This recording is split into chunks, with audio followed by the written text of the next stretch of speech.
Welcome to How to Become a Production SQL Database Administrator. My name is Raphael. In this short video, I'm going to take another little look into the maintenance plans. So if you go to the maintenance plans, right click and select New Maintenance Plan and just go OK, this window will pop up. We can hide this. In this video, I'm not actually going to go over the individual tasks here and what they do. Or demonstrate that, but what I'm going to actually show you is what the basically definitions are and what you should do and what you should not do with these tasks.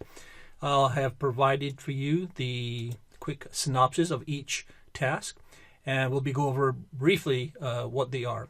So if you look at the task backup database task, we've already looked at that, and basically its purpose is to back up either the full database, the differential, or the transactional log backup. And that's fairly self-explanatory, so we don't really need to spend too much time on that. Check database integrity check. If you look at this, the check database integrity's purpose is to perform internal consistency checks. This, when you execute the dbcc check database command, it actually checks the integrity of the database. So this is a very important task to do on a regular basis. One thing to note is that it is very resource intense. So it does take up a tremendous amount of resources. Therefore, you should certainly schedule this off hours. This is very important to do, but it should be done on off hours. As I said, it's very intensive.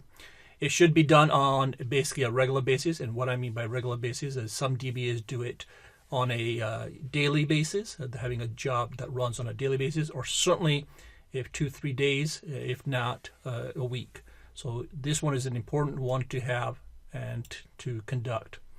I run the dbcc command as a job on various databases, and I scatter the dbcc command through the entire week, making sure I cover all my production databases.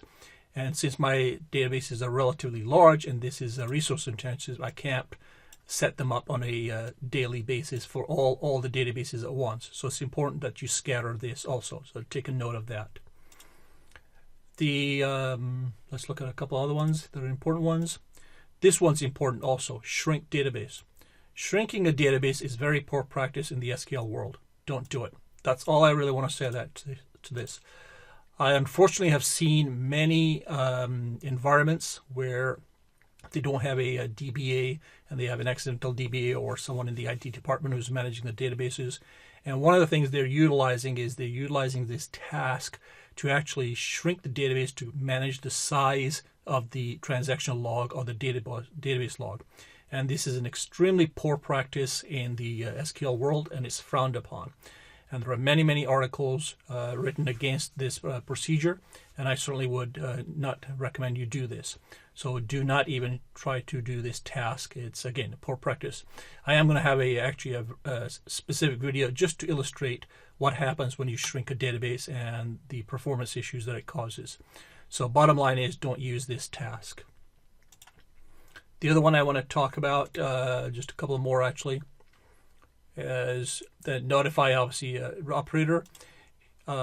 As we continue with the courses, I'll be teaching you, showing you how to set up SQL database mail, where we'll have notifications via email. And then obviously one of the requisites for the email is that you set up an operator. And so this is an important one to have and configured. And again, I've indicated what those are here also, I believe. So what else can we look at briefly? History cleanup. This is an important one also. The history cleanup task deletes historical data from an MSDB database.